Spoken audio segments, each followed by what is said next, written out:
Morning folks, in today's video I want to look at installing these LED strip lights under the underside of my counter within the camper van. Tools required for today are some ratchet wire strippers, we've got just some snips there for the cable ties and cable etc.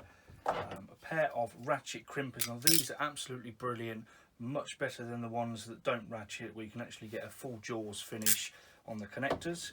We've got a step drill there just to go and drill the hole for the switch, and also just a basic on off switch. Electrical cable. Now I've actually got within the van a extra 12 volt outlet within the fuse box. We've got one position left which I'm going to run this 5 amp fuse from, which will be more than enough for these two LED lights. I've actually lost the brackets for these lights, so what I plan to do is just use a hot glue gun and just glue them in, and then we've got the drill there as well for the switch, and then just a box of random electrical connectors there. Right, so let's get started.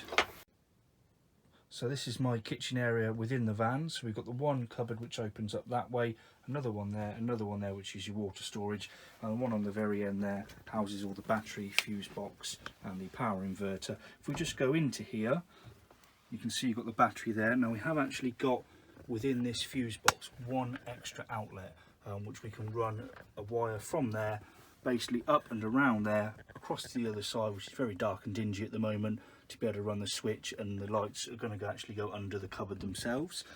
Right, so let's make a start. First up, we need to look at running some cable from that fuse box round to the switch, which I want to basically install next to this switch which powers these green lights here. I think it's going to be the best place because there's already an area there that we can put some wire in with no problems. So if we just have a look at running some cable now, you'll have to bear with me, obviously this is all one-handed. So basically I want to run some cable from the fuse box all the way across, past all these cupboards and across to the back there, which is where the other switch is, as you can probably see just up there.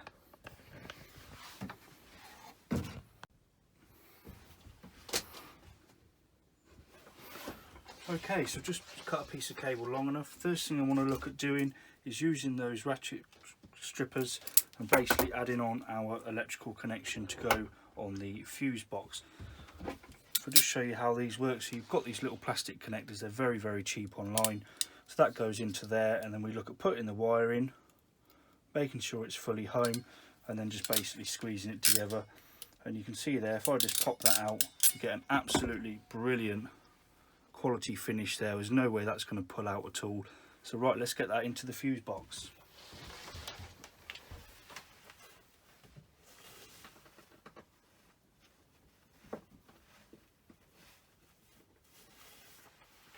So that's now installed within the fuse box. I now need to look at running the wire and also adding some cable ties in to make sure it's all up there nice and neatly.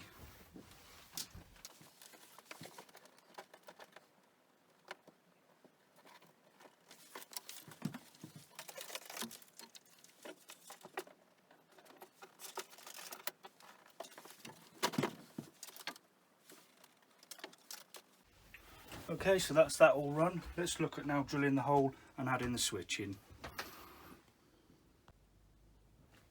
So as I said earlier, I'll be using this step drill to install the switch.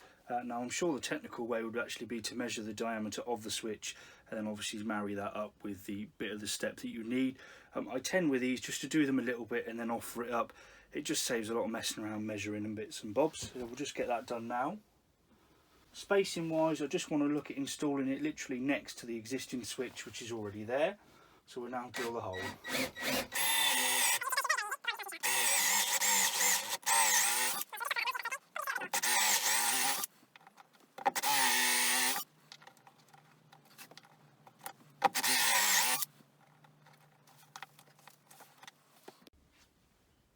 So with that now done, we'll just hoover up any mess as we go along. I've actually stole this little electric hoover thing from the house to be able to do that.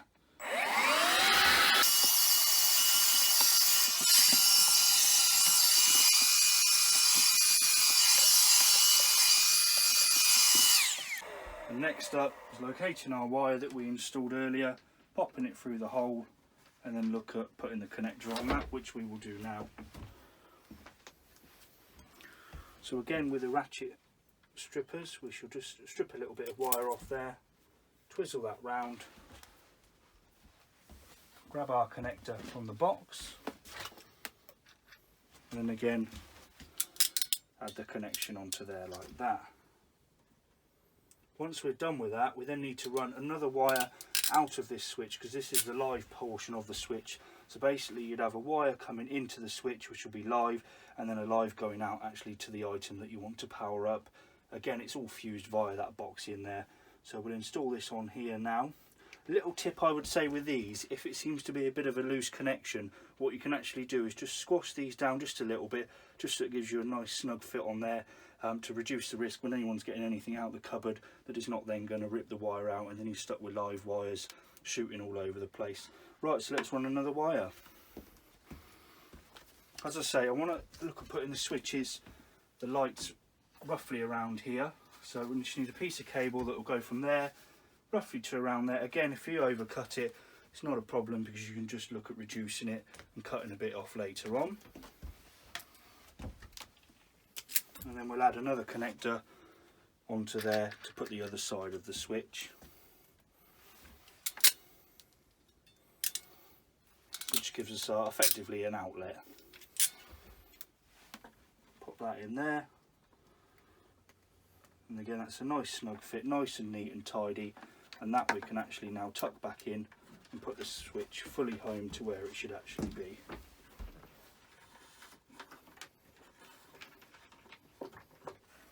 Making sure, of course, just so it looks nice and neat, that it's at the same point and position as the other one. There we are.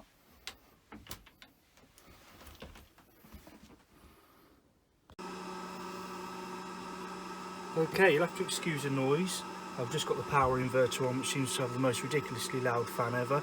So I've just run a nice bead of hot glue on the light itself, and then we'll just look at sticking one up at a time so we're able to actually hold the light in place while the glue cures.